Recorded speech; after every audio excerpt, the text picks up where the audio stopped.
2h05, rapidamente, vamos responder aqui ao Frank, que estão dizendo aqui que a entrevista está estranha, porque o Itaã não está fazendo com que a candidata fale das propostas.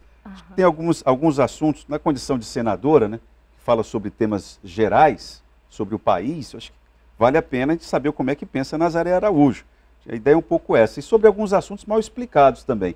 Essa ideia que o Frank coloca aqui, como é que você fala a respeito sobre respeito, se o próprio governo do Tião Viana deixou o salário atrasado? Isso é uma situação que precisa ser melhor explicada. Sempre é bom explicar Olha, isso. Eu quero agradecer ao Frank a pergunta e a oportunidade que ele dá para a gente falar sobre isso, né? Estou candidata a Senado, mas eu fui vice-governadora junto com o Tião Viana. Tenho muita honra de ter sido vice-governadora.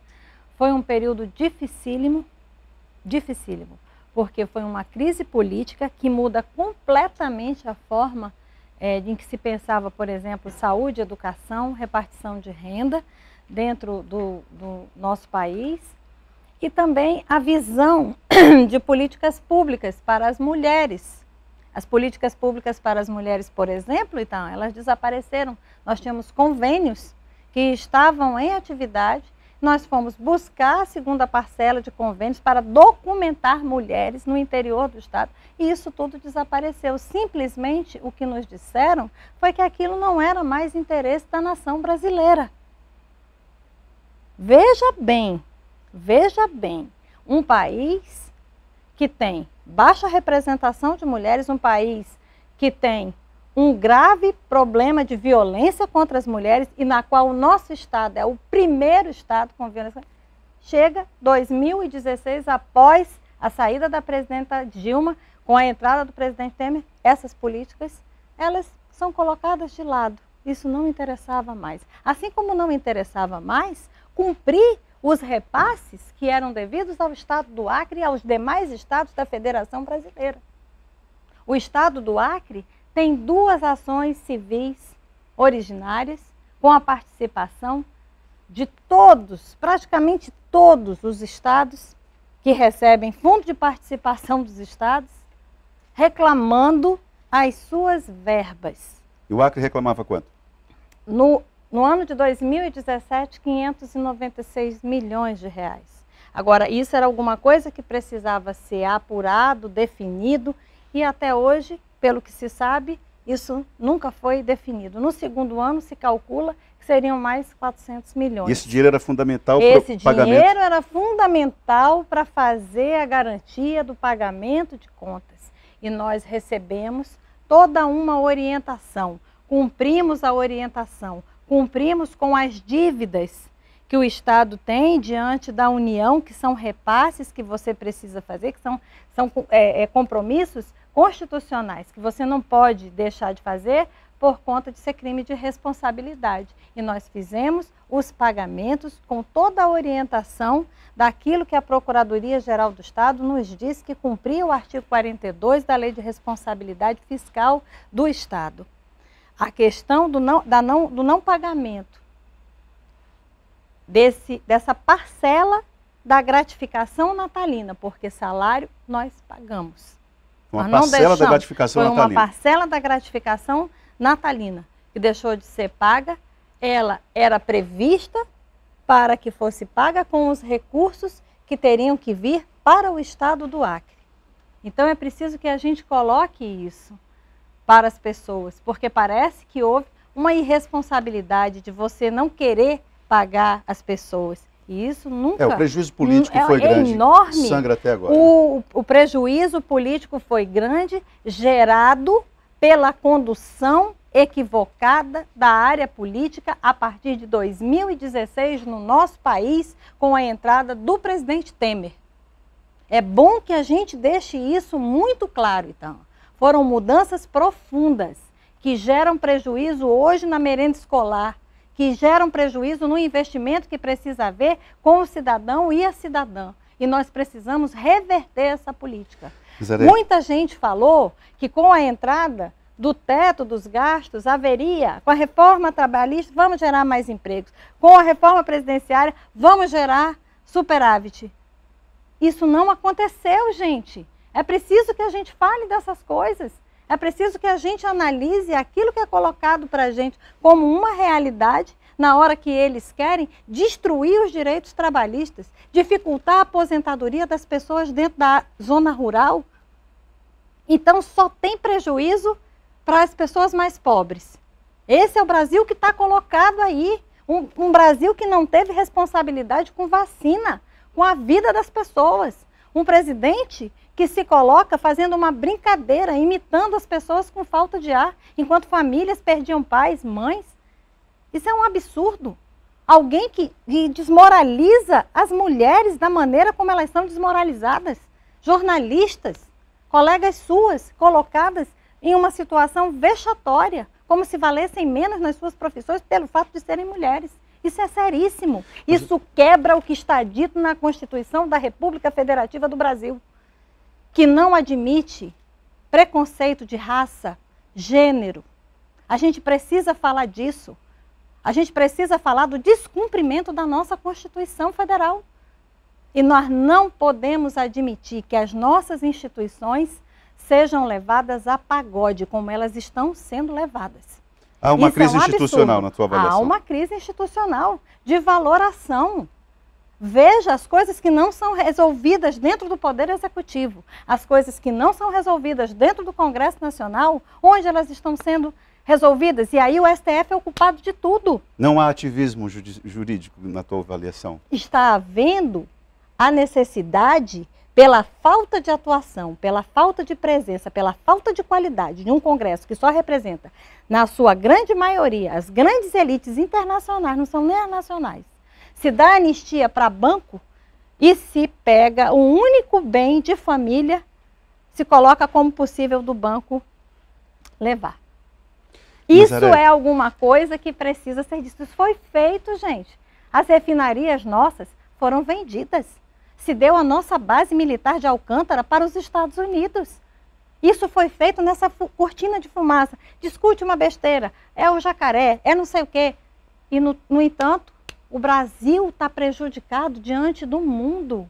A gente precisa retomar isso, então, isso é sério. Essas são as discussões que precisam ser feitas dentro de um local como o Senado, como a Câmara Federal. E aqui eu coloco o Acre, a Amazônia, o Brasil, ele não pode ter mandatos calados. As pessoas ficam se embolando numa discussão boba, brigando entre si, e as grandes questões do nosso país, aquelas que vão afetar mesmo a vida do trabalhador e da trabalhadora, aquelas que vão afetar como um prédio de um hospital vai ser feito, vai ser concluído, sim ou não, isso fica... A nossa bancada, pelo que você está falando, a nossa bancada federal, no que se refere ao Senado, ela está silenciosa naquilo que é de fato importante. Extremamente silenciosa. Ou adota posições que são contrárias à Amazônia. Pegue a votação daquilo que diz respeito aos trabalhadores e às trabalhadoras. É totalmente contrário, mas tem gente que se diz muito popular. Só que, na verdade, na hora de votar, vota contra. A Previdência vota contra o trabalhador. O que é isso? Então, a gente tem que olhar, a gente tem que votar é rápido. Mas a consequência do seu voto vai durar 4 anos, 8 anos no caso do Senado. A gente se coloca sempre com as propostas, mas eu agradeço a oportunidade que eu tive aqui de colocar muitas coisas que às vezes eu acho que nós não tivemos a oportunidade.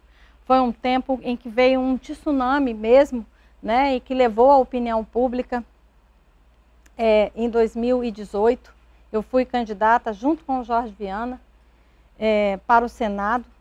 Eu fui candidata a suplente junto com ele e nós percebíamos isso. As pessoas queriam mudança, mas o que me parece é que elas mudaram e a gente respeita, é da democracia, e viram que a situação não é boa. A situação não é boa com a mudança que elas, né, decidiram fazer. E agora a gente está se oferecendo como uma proposta. Eu sou muito clara no meu compromisso que eu tenho com a educação de homens e mulheres, para que essa sociedade seja mais respeitosa. No que se refere às suas propostas, Nazaré, você poderia colocar o que nos resta de tempo aqui, o que você priorizaria para falar a respeito das suas propostas? Das várias, o que você destacaria? Só para a gente também não deixar de falar. Eu vou tentar situá-las por área. Você não vai ter tempo para isso, tem que você escolher, senhor. Então tá bom. Eu vou falar aqui daquilo que me encanta, que é a oportunidade de apoio, e aí não é só um apoio financeiro, daquele que eu chamo o Banco da Mulher, então, que é um conjunto de ações no entorno dessa que muitas vezes chefia as casas, sofre violências, não tem apoio para a sua criação de seus filhos, não tem apoio para desenvolver um pequeno negócio. Às vezes, quando ela está desenvolvendo esse pequeno negócio, acontece de alguém precisar, ela tira o dinheiro do capital de giro. E muitas vezes ela olha, cuida do pai, cuida da mãe, cuida do marido, cuida das crianças e dela mesma ela não cuida. Então esse banco, as garantias serão relativas a benefícios de acompanhamento dessa mulher, com a possibilidade da capacitação, dela ter um olhar para a saúde dela também, com a realização dos exames que nós sabemos são necessários para a gente acompanhar essas mulheres e que muitas vezes há uma dificuldade de acesso. Então, você dá um pequeno crédito, mas você coloca para ela a possibilidade dela fazer as mamografias, dela fazer um exame de PCCU, dela ter um entorno também de roda de conversa para a gente estar falando sobre essa questão da violência, sobre criação de filhos, para que ela possa se sentir amparada, vista na sua integralidade. As abordagens também que a gente quer fazer através dos centros de atenção à juventude, para que ela realize essa potencialidade, a sua criatividade, um olhar humano no entorno da juventude, com várias políticas integradas, sem deixar de estar também acolhendo aquilo que ela tenha como uma possibilidade de realização. Então, a gente quer integrar esse jovem àquilo que ele vivencia na sua comunidade. E os centros de atenção aos idosos. A nossa população brasileira, ela está envelhecendo e esse momento da vida merece um olhar de acolhida, um entorno também para que essa família possa ser amparada na atenção ao seu idoso, Nazaré, para além do benefício. Minuto para as suas considerações finais. As minhas considerações finais são de agradecimento à imprensa, agradecimento a você, Itaã, pela condução dessa entrevista. Eu sou a Nazaré Araújo, com o número 131, pedindo o seu apoio. Decida quem você quer colocar no Senado da República para fazer essa representação, que é tão especial para o nosso estado, para a nossa região e para todo o Brasil. É um local onde o Acre pode, tanto quanto São Paulo, Minas Gerais, é a mesma representação e é onde nós podemos fazer a diferença para essa sociedade mais justa, mais solidária, que a gente quer ver acontecer com um ambiente bom, pacífico. Nós precisamos disso. Muito obrigada pela sua atenção. Muito obrigado, Nazaré. Bom, assim nós terminamos a entrevista de hoje. Lembrando que é o seguinte, pelo menos o que se combinou é que amanhã seria o Ney Amorim. Vamos ver se o combinado não vai sair caro, né? E na sequência, Alan Rick, tá bom? E vou lembrar que o terceiro bloco do programa é sempre um oferecimento da Verágua, a água mineral dos acreanos. Nós voltamos amanhã.